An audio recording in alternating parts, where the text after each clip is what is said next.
ఏపీలోని పలు జిల్లాల్లో మరో వారం రోజుల పాటు భారీ వర్షాలు కురిసే అవకాశం ఉందని చెప్పారు విశాఖ తుఫాన్ హెచ్చరికల కేంద్రం అధికారి జగన్నాథ్ కుమార్. అల్పపీడనానికి నైరుతి దిశగా ఉన్న జిల్లాల్లో భారీ వర్షాలు కురుస్తాయని చెప్పారు. ముఖ్యంగా అల్లూరి, ఏలూరు, పశ్చిమ గోదావరి, ఎన్టీఆర్, గుంటూరు, పల్నాడు జిల్లాల్లో భారీ వర్షాలు పడే అవకాశం ఉందని తెలిపారు. తెలంగాణలో కూడా భారీ వర్షాలు కురుస్తాయని, అందులో కూడా ఉత్తర తెలంగాణపై అధిక ప్రభావం ఉంటుందని చెప్తున్నారు జగన్నాథ్ కుమార్. ఏపీ, తెలంగాణలోని రెడ్ అలర్ట్స్ పై విశాఖ తుఫాన్ హెచ్చరికల కేంద్రం అధికారులు ఇంకా ఎలాంటి సమాచారం ఇస్తున్నారు అన్నది మా సీనియర్ కరెస్పాండెంట్ ఖాజా వివరిస్తారు. ఛత్తీస్గఢ్ పరిసర ప్రాంతాల్లో అల్పపీడనం కొనసాగుతుంది. దీని ప్రభావంతో మరో 6 రోజుల పాటు కొన్ని చోట్ల మోస్తరు వర్షాలు కురిసే అవకాశం ఉందని వాతావరణ శాఖ అంచనా వేస్తుంది. ఇదే క్రమంలో తెలంగాణలో భారీ వర్షాలు పడతాయని ఐఎండీ ఇప్పటికే సూచించిన నేపథ్యంలో ఇదే అంశంపై మనతో మాట్లాడేందుకు విశాఖ తుఫాను హెచ్చరికల కేంద్రం అధికారి జగన్నాథ్ కుమార్ ఉన్నారు. ప్రధానంగా ఛత్తీస్గఢ్ పరిసర ప్రాంతాల్లో ఈ అల్పపీడనం సుస్పష్ట అల్పపీడనం కాస్త అల్పపీడనంగా బలహీనపడింది. అయినప్పటికీ చాలా చోట్ల 2 తెలుగు రాష్ట్రాల్లో భారీ వర్షాలు కురుస్తున్నాయి. దీనివల్ల ఎందుకు వస్తుంది?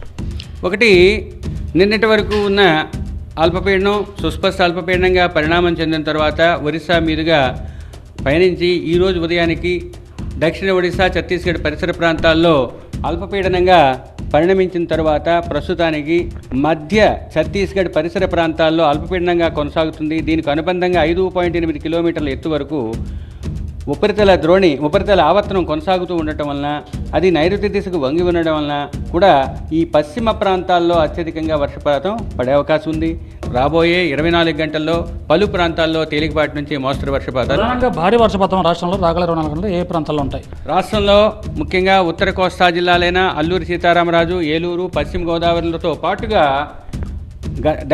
దక్షిణ కోస్తా జిల్లాలైన ఎన్టీఆర్, గుంటూరు, పల్నాడుల్లో రాబోయే 24 గంటల్లో 1-2 చోట్ల భారీ వర్షపాతం నమోదయ్యే అవకాశం ఉన్నందువల్ల ఆయా జిల్లాలకు ఎల్లో వార్నింగ్ ఇవ్వటం జరిగింది. కోస్తా తీరం వెంబడి ఉన్న ఓడరేవులైన కళింగపట్నం, భీమునిపట్నం, విశాఖపట్నం, గంగవరం, కాకినాడ, మచిలీపట్నం, నిజాంపట్నంతో పాటు ఓడరేవుల వరకు రాబోయే 24 గంటలు 3వ నంబర్ ప్రమాద హెచ్చరిక వేసే అవకాశం. ఇంకా ఏపీలో ఎన్ని రోజులు వర్షాలు కురుస్తాయి?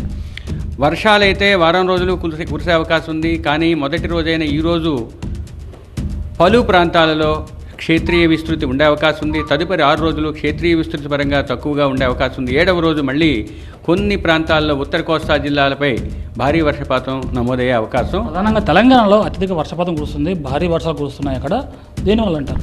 మీకు ఇందాక చెప్పినట్లుగా నిన్న దక్షిణ ఒడిశా పరిసర ప్రాంతాల్లో ఉన్న ఈ సుస్పష్ట అల్పపీడనం, దానికి నైరుతి దిశలో ఎక్కువగా వర్షాలు పడే అవకాశం ఉంటుంది.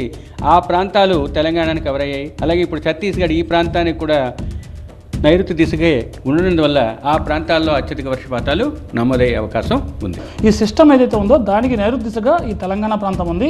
ప్రధానంగా ఈ బ్లూయిష్ సర్కిల్ ఏదైతే ఉందో ఇక్కడ దాదాపుగా 20 సెంటీమీటర్ల వరకు రెయిన్ఫాల్ కురిసే అవకాశం ఉందని ఇది సూచిస్తున్నట్టు ఐఎండీ అంచనా వేస్తుంది. అంటే ఇంకా తెలంగాణలో భారీ వర్షాలు కురుస్తాయి. ఏపీలో కూడా మరో వారం రోజుల పాటు అక్కడక్కడ మోస్తరు వర్షాలు కురిసే అవకాశం ఉందని వాతావరణ శాఖ అంచనా వేస్తుంది. కెమెరా పర్సన్ భాస్కర్తో ఖాజా, TV9 విశాఖపట్నం.